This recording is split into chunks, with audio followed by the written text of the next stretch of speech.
Allah nak apa ni daripada kita ni? Apa yang Allah nak dari kita ni? Satu yang Allah nak, kita buat apa sahaja kerana Allah.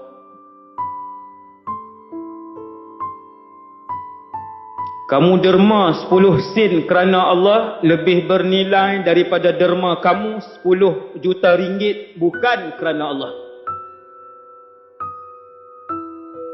Kamu solat duha 2 rakaat setahun kerana Allah, 2 rakaat setahun itu lebih bernilai dari 1000 rakaat duha bukan kerana Allah.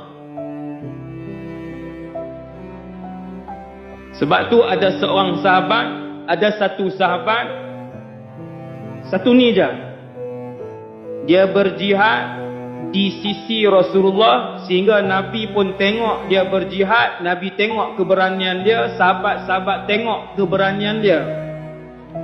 Akhirnya lelaki ini mati. Apabila disebut-sebut tentang keberanian dia di sisi Rasulullah, sahabat-sahabat lain cerita, lelaki ini berani, lelaki ini kuat, lelaki ini bunuh ramai musyrikin. Nabi kata huwa finnar.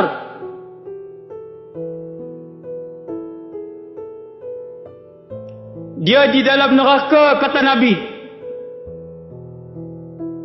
Pandangan semua sahabat, lelaki ini ikhlas, lelaki ini berjihad, lelaki ini berjuang. Bukan main Dota, tuan. Lelaki ini pakai perisai perang. Lelaki ini membawa pakaian perang, membawa pedang perang, tombak perang. Akhirnya mati. Nabi kata huwa finnar, lelaki itu dalam neraka. Wal'iyahzubillah.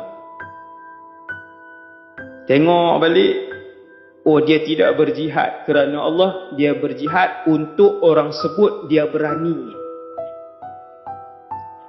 Dia berjihad untuk orang sebut dia kuat.